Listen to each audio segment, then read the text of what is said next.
Menyambung pertanyaan saya kemarin tentang tahlilan. Pertanyaan yang mana ini?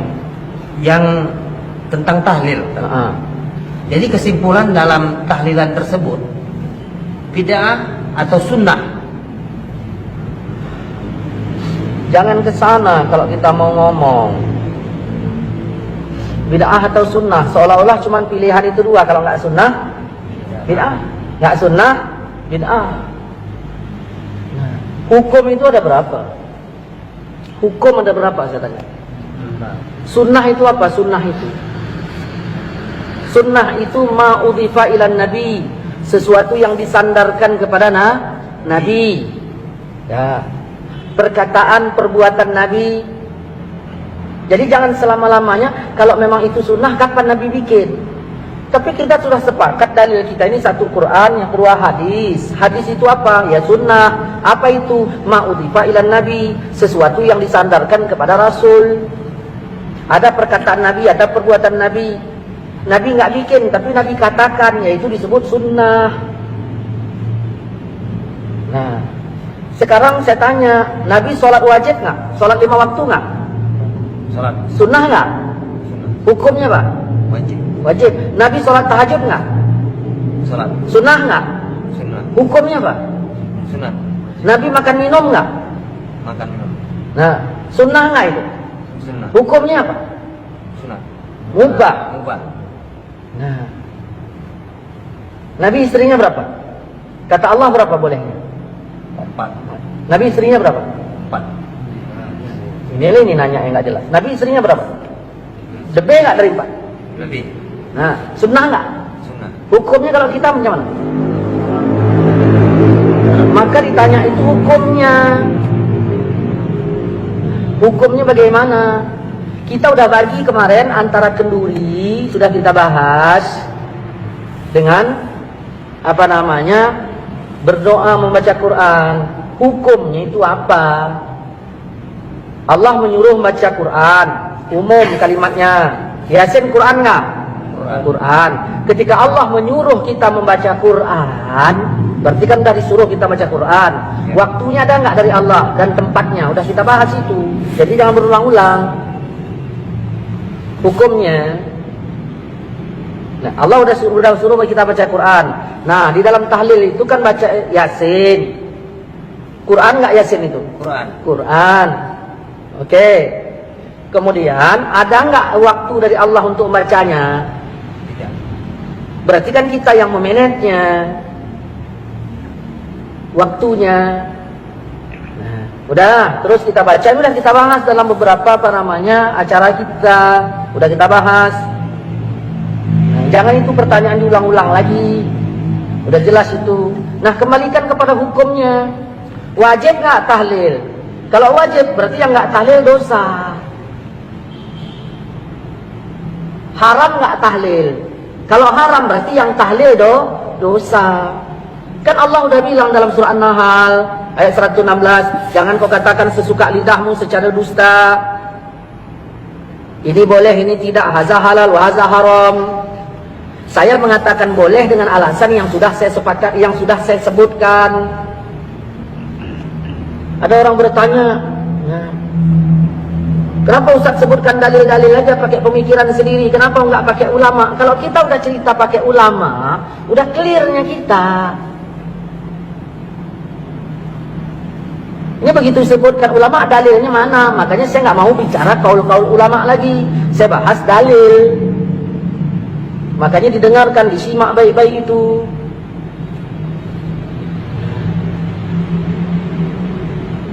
Jadi kita baca baca Pak Yasin. Yang nyuruh baca Yasin siapa? Yang nyuruh baca Al-Quran. Yang nyuruh baca Quran itu ya adalah Allah. Nabi juga nyuruh kita baca. Begitu disebut kalau misalnya Nabi nyuruh baca, kalau Allah nyuruh baca, berarti ya bebas kita bacanya. Diperkirakanlah itu tempat baik untuk dibaca atau tidak. Jadi hukum itu dikemanakan? Ada 5, wajib, sunat, mubah, makruh, haram. Kalau tidak wajib, apakah berarti udah haram? Jangan dulu haram yang kemari. Wajib dulu, baru sunat, baru mubah, baru makruh, baru haram. Nah, tahlil itu kita tanya mau kemana, kita bawa hukumnya. Kemana? Jangan tanya sunnah atau bid'ah. Berarti kalau nggak sunnah berarti bid'ah. Tidak begitu. Allah pun bilang, "Wa man lam yahkum bima anzalallah." Siapa yang tidak menghukumkan seperti hukum Allah, berarti hukum. Karena kalau ditanya sunnah itu ada takluk beberapa hukum. Banyak yang sunnah ini hukumnya nggak jatuh wajib semua. Begitu. Ketika Allah menyuruh, tidaklah langsung jadi wajib. Ada kalanya Allah menyuruh itu langsung kepada sunat. Seperti wa minal laili, di sebagian malam, fatahajjat, hendaklah kalian tahajud. Tahajud, perintah itu kan? Perintah, hukumnya apa? Apa wajib? Begitu. Saya maaf ya, bahasa kasarnya nih. Jangan bikin pertanyaan tolol kayak gitu.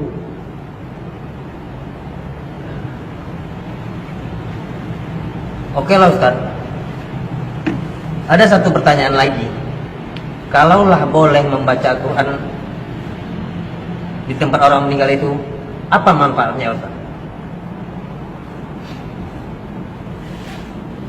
Ini pendapat, nanya pendapat saya, apa nanya keterangan? Begini, dah, ya.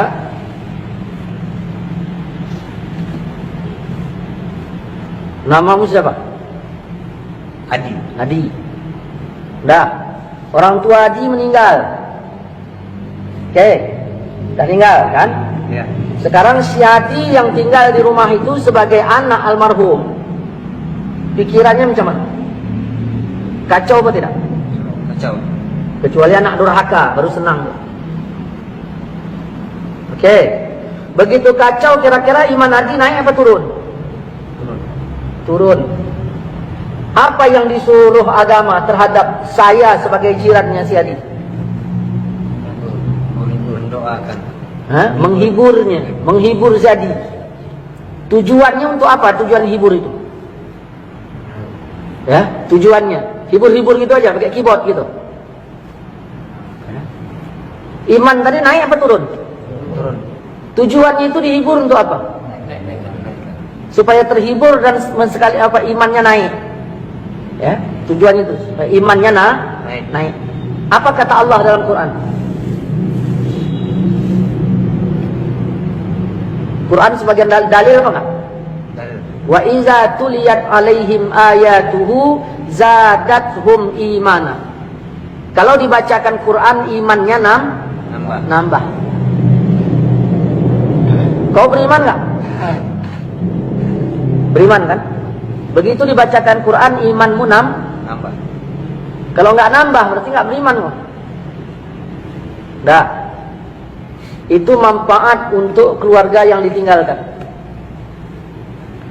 Nah, timbul pertanyaan, boleh enggak baca Quran di tempat orang meninggal? Itu pertanyaannya. Nah, jangan kau katakan sesuka lidahmu secara dusta, ini boleh, ini enggak. Ada orang bilang enggak boleh, ya tanyalah alasannya apa. Saya bilang boleh, alasan saya apa? Kan Nabi udah bilang, iza hadartum, kalau kamu hadir ke tempat orang sakit atau mayit, ke tempat orang meninggal, ucapkan perkataan yang baik.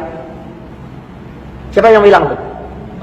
Hadirlah saya ke tempat si Adi, orang tua Adi meninggal. Rasul nyuruh apa? Ucapkan perkataan yang baik. Datanglah saya, assalamualaikum di, waalaikumsalam. Kenapa ya orang tua kita ini meninggal segala macam, baik nggak? Ngomong saya itu baik nggak? Baik. Kata Nabi, sebaik-baik perkataan adalah Quran.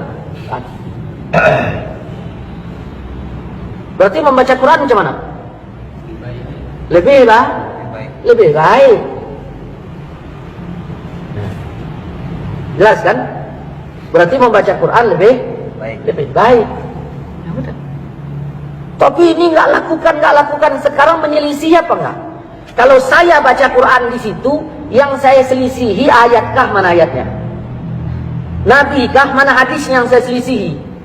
Baru dikatakan berselisih apabila ada nabi bilang jangan, lalu saya baca. Di situ berselisih namanya. Tapi bacanya rame-rame. Apa? Berarti babnya bab rame-rame bacanya, baca berjamaah masalahnya. Nanti kita bahas tentang masalah baca berame-rame. Jangan diaduk-aduk masalahnya. Berarti katakanlah, Ustaz, saya setuju tahlilan, tapi yang penting bacanya satu orang. Kan enak. Ini enggak, memang tahlilan bid'ah, pernah dibikin siapa? Ini. Datanglah saya tadi. Saya bacalah Al-Quran. Kenapa? Karena sebaik-baik perkataan adalah Al-Quran. Saya baca di situ. 2. Yang ketiga, kalaulah saya ngomong-ngomong yang baik bersama si Adi. Nah, tadi tak masalah kan? Ya. Tiba-tiba ada orang lain datang, Ustaz kirim salam lah Mas Adi. Nah, lalu saya bilang, Assalamualaikum di, Waalaikumsalam. Pak Tanjung kirim salam sama kau. Oh, ya udah, tanyanya macam mana kabarmu?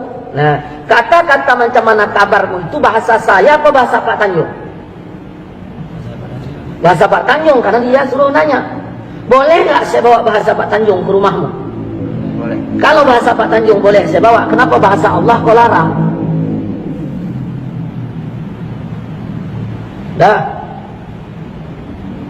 Kemudian baca Quran ini bagian dari zikir apa tidak? Zikir. Bagian dari zikir, jelas ya? Bagian dari zikir. Inna nahnu nazzalna zikra. Sesungguhnya kami turunkan zikir, itu maksudnya Quran.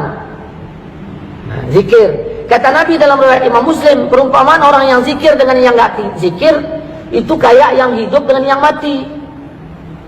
Bayangkan yang melayat kita ada 20 orang. Yang baca Quran 5. Yang 15 enggak. Yang baca Quran digolong zikir apa enggak? Yang enggak baca Quran digolong enggak zikir kan? Berarti sama dengan mati kan? Ini yang heran kita ketika kita datang ke tempat orang meninggal, cerita entah apa-apa, masalah pemilu begini begitu, enggak ada yang nyalahkan. Begitu ditarik ayat, langsung ada yang nyalahkan. Ini paham seperti apa ini?